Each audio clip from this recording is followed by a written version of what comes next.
Hey everybody, I am here to talk to you about a very controversial subject, incense.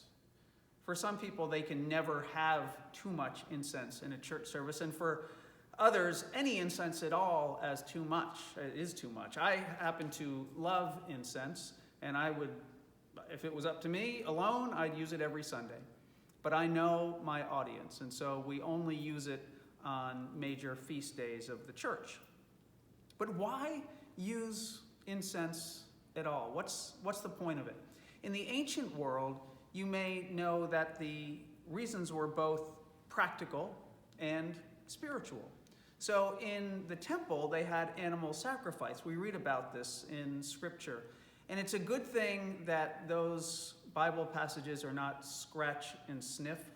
You kind of start to get the point. So incense was, in effect, the church's first air freshener. It was the spiritual form of Glade in some ways. But there's also a very spiritual sense of why we use incense. There's Psalm 141, verse 2, that says, "Let my prayer be set forth in thy sight as incense, the lifting up of my hands as the evening sacrifice." And so the whole sense of smoke rising up to the heavens is evocative of prayers being lifted up to God. And there's something beautiful about that, I think. And in worship, we use our hearts, we engage with our minds, we engage with our bodies, and we also like to engage with all of the senses. And so incense engages the sense of smell. Now, we all know the story of the Epiphany, right? The Magi bringing those fairly useless baby gifts of gold, frankincense, and myrrh. Well, frankincense, of course, is incense. These are all symbolic gifts.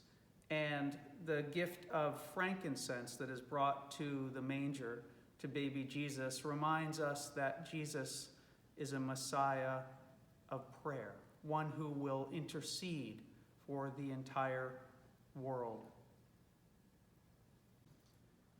Now, the person who swings the censer, or the thurible, as it's called, is called the thurifer. When I swing it, I will cense the altar. That's part of my job. But the thurifer, who's accompanied by a boat boy holding the boat full of incense, grains, and it's really just rosin is what incense is. The thurifer will swing it to bless the clergy and to honor the congregation, and the priest swings it over the elements of bread and wine at the altar. So I don't actually get to have fun with a thurible unless I'm in an empty church, as I am right now. So one of the things that you can do with these is you can do 360s. Yep, don't get to do that. Or, what's fun too, is you can do figure eights like this, which is all in good fun until you smack someone in the head.